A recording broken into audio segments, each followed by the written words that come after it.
Assalamualaikum warahmatullahi wabarakatuh. Selamat pagi, selamat siang, dan selamat malam. Kami dari kelompok 4 mata kuliah Literasi ICT dan Media Pembelajaran di Sekolah Dasar dengan dosen pengampu Bapak Enjang Yusuf Ali DRMKOM. Di sini kelompok 4 yang beranggotakan saya Suci Wigalina dengan NIM 2005753, kemudian Dini Nopia Wahyuni dengan NIM 2008310, dan yang terakhir Mu'alifatul Hasanah dengan NIM 2008876. Di sini kami akan mempresentasikan hasil observasi yang dilakukan oleh kelompok kami kepada 2 sekolah dasar. Ini kami melakukan penelitian di 2 sekolah dasar. Yang pertama yaitu berlokasi di SD Pakuan 1. Pengumpulan datanya melakukan pengumpulan data kualitatif dengan akreditasi sekolah A. Kemudian yang kedua yaitu SD Padasuka 1 dengan pengumpulan data kualitatif dan akreditasi sekolah A. Berikutnya ada temuan penelitian. Setelah dilakukannya observasi dan wawancara di kedua sekolah, yaitu SDN Pakuan 1 dan SDN Padasuka 1, terdapat beberapa temuan yang kami dapatkan, diantaranya yang pertama, media pembelajaran berbasis ICT atau teknologi sudah mulai dikenalkan dan diterapkan dalam proses pembelajaran, baik itu saat pembelajaran dengan tatap muka langsung maupun saat pembelajaran jarak jauh. Yang kedua, selain sebagai media pembelajaran, teknologi juga dapat dimanfaatkan untuk kepentingan pengurusan administrasi sekolah dan juga pengujian, seperti mulai diterapkannya asesmen berbasis komputer untuk siswa kelas 5. Yang ketiga, penggunaan media pembelajaran berbasis ICT atau teknologi dapat meningkatkan semangat belajar, rasa ingin tahu, dan minat peserta didik dalam belajar. Yang keempat, penggunaan media pembelajaran berbasis ICT atau teknologi dalam pembelajaran dapat meningkatkan nilai dan hasil belajar peserta didik hingga 60%. Yang kelima, permasalahan yang seringkali dihadapi sekolah dalam menerapkan atau menggunakan media pembelajaran berbasis ICT adalah seputar kurangnya ketersediaan sarana dan prasarana untuk menunjang pembelajaran berbasis ICT.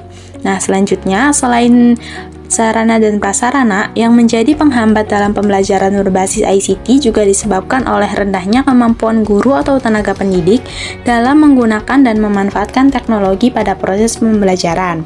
Hal ini dapat disebabkan karena guru-guru yang kurang aktif dalam mengikuti kegiatan pelatihan seperti workshop, seminar, dan lain sebagainya. Yang terakhir, adanya kemajuan teknologi ini tidak hanya menimbulkan dampak positif saja, tetapi terkadang juga timbul dampak negatifnya seperti kecanduan gadget dan menurunnya moral peserta didik. Oleh sebab itu, sekolah tidak lupa untuk selalu memberikan arahan kepada peserta didiknya dalam menggunakan teknologi. Berikutnya yaitu permasalahan pembelajaran ICT. Setelah dilakukannya penelitian, dapat diketahui bahwa permasalahan yang terjadi seputar ICT di sekolah dasar yaitu terkait dengan kurangnya ketersediaan sarana dan prasarana untuk menunjang pembelajaran berbasis ICT. Sebagaimana yang kita tahu, ketersediaan sarana dan prasarana sangat penting untuk menunjang pembelajaran yang berkualitas. Selain permasalahan terkait sarana dan prasarana, terdapat pula permasalahan terkait rendahnya kemampuan guru atau tenaga pendidik dalam menggunakan dan memanfaatkan teknologi pada proses pembelajaran. Sekarang ini, telah marak sekali penggunaan teknologi. Banyak orang atau bahkan anak-anak sekalipun sudah memiliki dan paham dengan penggunaan gadget ataupun sejenisnya. Adanya kemajuan teknologi ini tidak luput pula diikuti oleh bidang pendidikan. Dalam bidang pendidikan, telah banyak jenis pemanfaatan teknologi sebagai media pembelajaran yang dapat membantu proses pembelajaran. Namun, tidak sedikit juga guru atau tenaga pendidik yang masih kurang mampu dalam berteknologi. Akibatnya, banyak pula pembelajaran yang masih dilakukan dengan metode konvensional saja tanpa memanfaatkan teknologi. Untuk mengatasi permasalahan-permasalahan tersebut, berikut solusi yang kelompok kami berikan.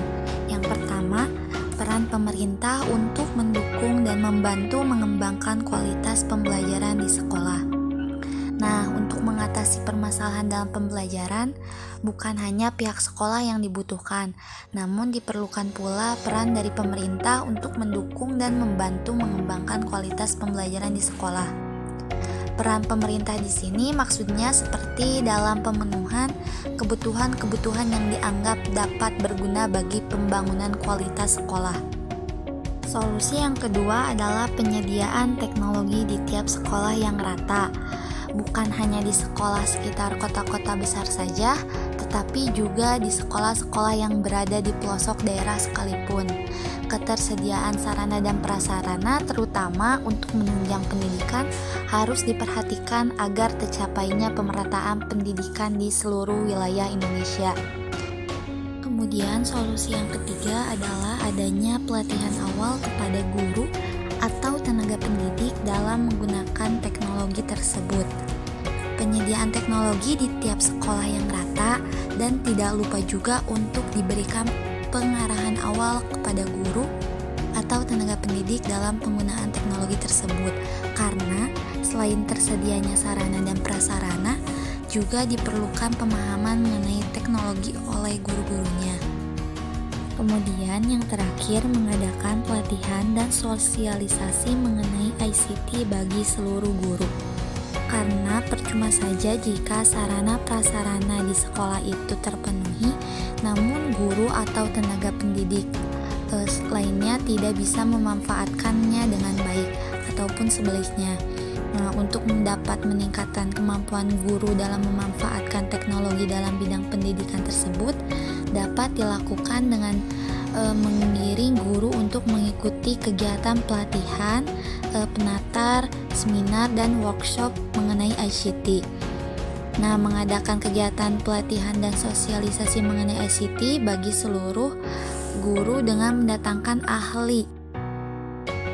Produk yang direkomendasikan sesuai dengan kebutuhan dari dua narasumber penelitian untuk membuat sebuah peningkatan kemampuan guru dalam pemanfaatan teknologi informasi dan komunikasi dalam pembelajaran dapat menggunakan aplikasi SAC. Smart Apps Creator atau SAC ini merupakan tool perangkat lunak yang dapat digunakan untuk membuat mobile apps multimedia dengan mudah dan cepat. Karakteristik SAC ini antara lain tanpa coding, cara kerja seperti Microsoft PowerPoint, dan tidak bisa mengedit komponen media langsung di worksheet atau panel kerja. Aplikasi desktop yang digunakan untuk membuat aplikasi dan iOS tanpa kode pemrograman.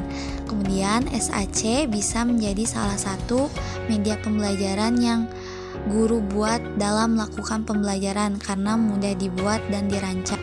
Tampilan SAC sangat mudah dibuat dan diakses oleh guru dan menjadi rancangan dalam pembuatan media pembelajaran.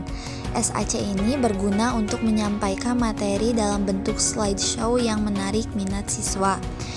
Produk SAC yang dibuat kelompok 4 adalah aplikasi SAC yang berisi materi mengenai cara membuat media pembelajaran menggunakan SAC yang dapat memudahkan guru dalam memahami cara membuat media pembelajaran berbasis ICT. Produk SAC ini juga dapat digunakan dan dibuat oleh pemula.